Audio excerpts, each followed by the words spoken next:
आगे सुनिए भाई और बहनों, क्या कह रहे हैं गुरुदेव। उनका पति भगवान से डरने वाला मुसलमान था, वास्तव मुसलमान था। उसने कहा, राबिया, आपने निकाह कबूल क्यों किया, ये बताओ। उसने कहा कि मेरी मजबूरी थी, मेरे माता पिता मर जाते, मैं वो दोष नहीं लेना चाहती थी। उनका भी काम बन गया। अब आप बताओ, आपका क्या इरादा है? मेरा फाइनल है, या तो मौत या अपनी भक्ति करूंगे। इतना दृढ़ विश्वास देखकर उसने कहा कि राबिया, कोई बात नहीं, आप भक्ति करो, मैं अल्लाह के मार्ग में बात नहीं बन सकता।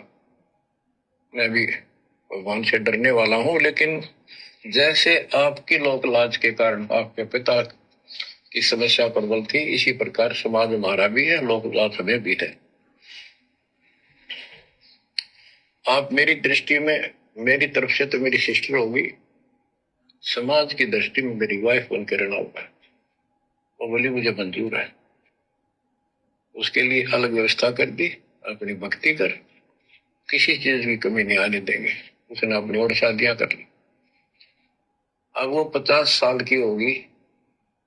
सब देखा कि ये तो बिल्कुल देवी का रूप है, पलक भी उठाकर नहीं देखती। ये पिछले संस्कार थे, वो बैटरी चार्ज थी, उसमें चाह थी, आगे बैटरी लगी नहीं, धीरे धीरे नष्ट होगी। यह रोड मारा काल मारी, ये बहुत बड़ा षड्यंत्र है। सतगुरु कबीर साहब ने इसको कोई खोल नहीं सकता, इसे बचा भी नहीं सकता। इसलिए सतगुरु की शरण नहीं छोड़नी चाहिए। उसने अपने पति, जो संसारिक दृष्टि के पति, से कहा कि मैं हज करने जाना चाहती हूँ। उसने कहा, अच्छी बात है, जाओ। तो राबिया के दृढ़ विश्वास को देखकर उसके पति को भी हार माननी पड़ी। तो जब इतना दृढ़ विश्वास हम भाई बहनों का हो जाएगा, बकवादों से पीछे हटने का, तो परमात्मा फिर क्या नहीं करेगा भाई और बहनों। रिमोट तो गुरुदेव के हाथ में है ना, लेकिन गुरुदेव भगवान रिमोट उस समय काम में लेते हैं जब देख लेते हैं कि ये आत्मा अब आर पार की लड़ाई के मूड में है। देखो, धर्मदास जी को परमात्मा मथुरा में मिले, अंतर्ध्यान हो गए, ज्ञान काफी समझा दिया था। धर्मदास जी वापस बांधवगढ़ आ गए, बड़े चिंतित रहने लगे, दुबले पतले हो गए, खाना पीना छूट गया कि जब तक परमात्मा नहीं मिलेगा, वो जिंदा नहीं मिलेगा, बात नहीं बनेगी। पहले वाली भक्ति करने में रुचि नहीं, मन नहीं लग रहा। कई दिन बीत गए, 6 महीने हो गए।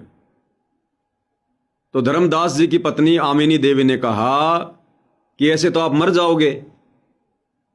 उस बाबा जी ने, उस महाराज ने कोई तरीका तो बताया होगा मिलने का। परमात्मा ने प्रेरणा की आमिनी के अंदर। तो धर्मदास को याद आया कि वो कह रहे थे कि भाई धर्मदास, जहां धार्मिक भंडारे होते हैं वहां मैं अवश्य आता हूं, ये मेरा नियम है। तो आमिनी ने कहा, जी धार्मिक भंडारा कर दो। तो धर्मदास ने 3 दिन का भंडारा रख दिया कि क्या पता एक दिन में पता चले ना चले। 3 दिन का भंडारा कर दिया।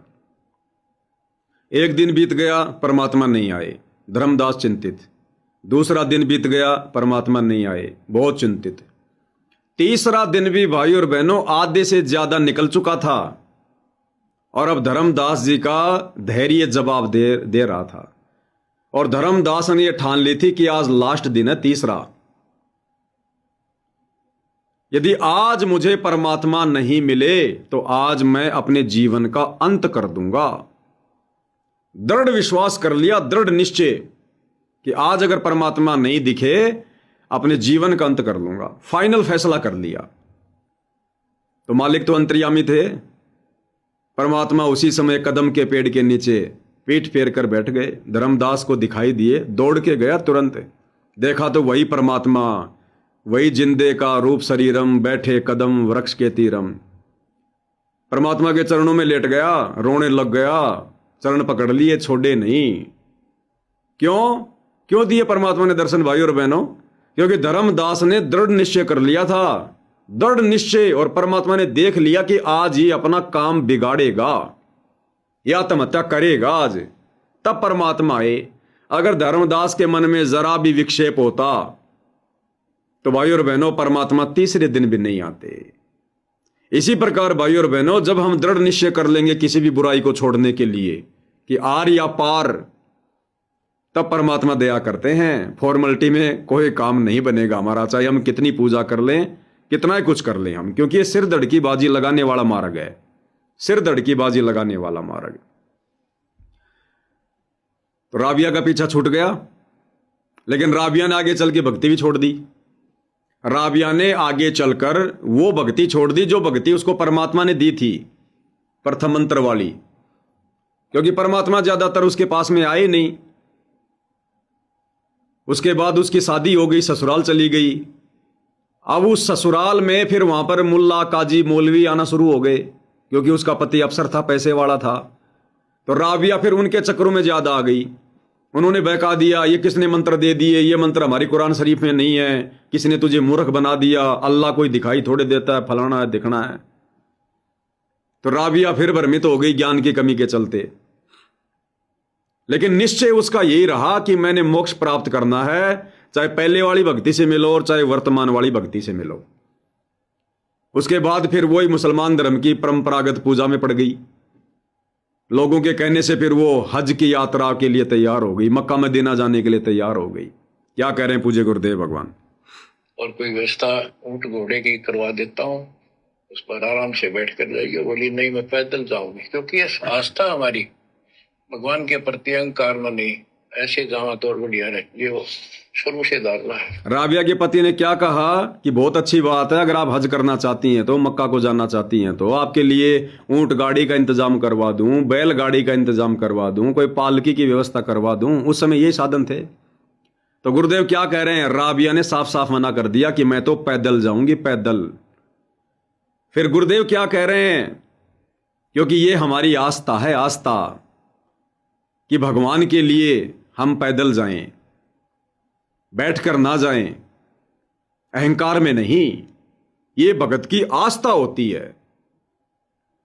इसी प्रकार भाइयों और बहनों, वर्तमान में हम भाई बहन जो खड़े होकर आरती कर रहे हैं, गुरुदेव भगवान की आरती उतार रहे हैं। खैर आरती तो अब उतारने लगे हैं, पहले तो भक्ति बोध हाथ में लेकर खड़े होकर आरती करते थे। तो काफी भाई बहनों ने ऑब्जेक्शन करना शुरू कर दिया था कि देखो ये काल प्रेरणा है, काल प्रेरणा है, खड़े होकर आरती कर रहे हैं, गुरुजी कहते हैं बैठ के करो। भाई ये आस्था है, ये आस्था है। चलो आज तो आप लोग बैठ के आरती कर रहे हो, और कल को यदि आपको पता चलेगा इस बात का, पता तो चलना ही है, साध संगति वाली भक्ति क्रिया पूरे विश्व ने अपनानी है। नहीं अपनाओगे तो नरक का दरवाजा तैयार है। देखो सबसे पहले साध संगति से जुड़े भाई बहनों ने गुरुजी का प्रकट दिवस मनाया, गुरुजी के नाम के आगे भगवान भगवान कहकर जयकारे लगाने शुरू किए। अब धीरे धीरे सतलोक आश्रम मैनेजमेंट ने भी, सतगुरु रामपाल जी के परिवार ने भी, आश्रमों में जाने वाली संगत ने भी भगवान भगवान कहकर जयकारे लगाने शुरू कर दिए। संत रामपाल जी भगवान की जय, संत रामपाल जी भगवान की जय।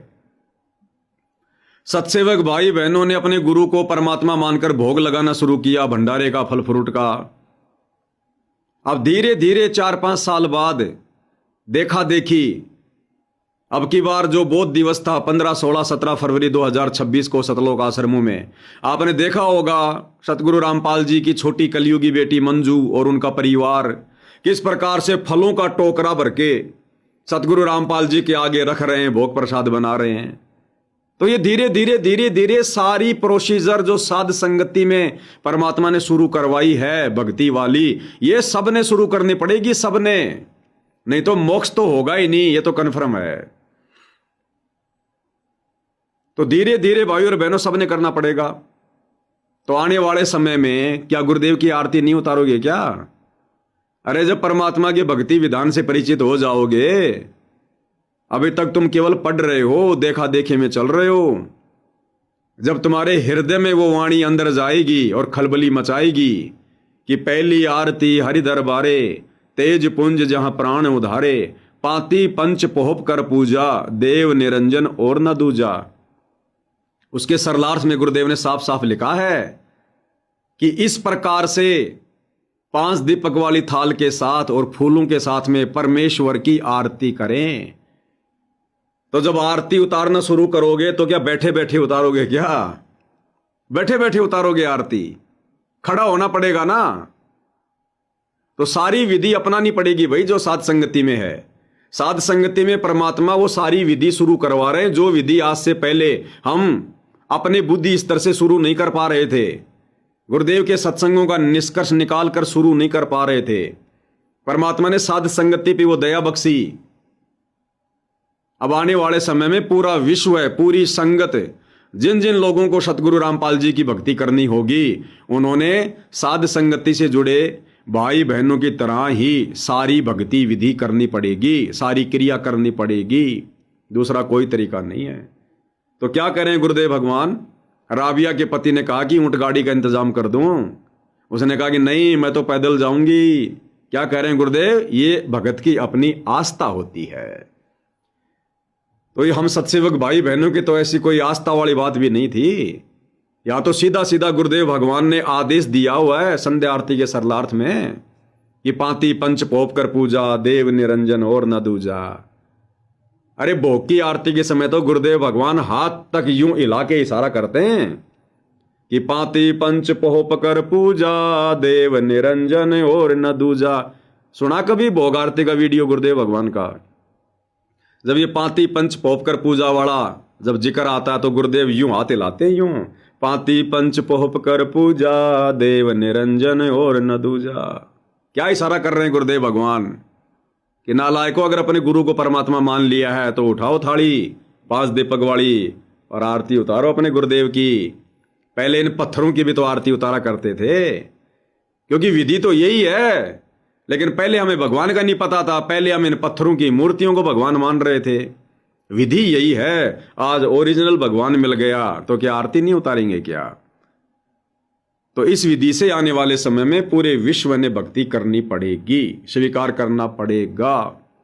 आगे क्या कह रहे हैं गुरुदेव भगवान? ये हमारी आस्था का सवाल होता है। और कोई व्यवस्था ऊंट घोड़े की करवा देता हूँ, उस पर आराम से बैठ कर जाइए। बोली नहीं, मैं पैदल जाऊंगी, क्योंकि ये आस्था हमारी भगवान के प्रति अहंकार में नहीं, ऐसे जहां तो बढ़िया है। ये वो शुरू से धारणा है, शुरू से धारणा है, शुरू से धारणा। आगे सुनिए।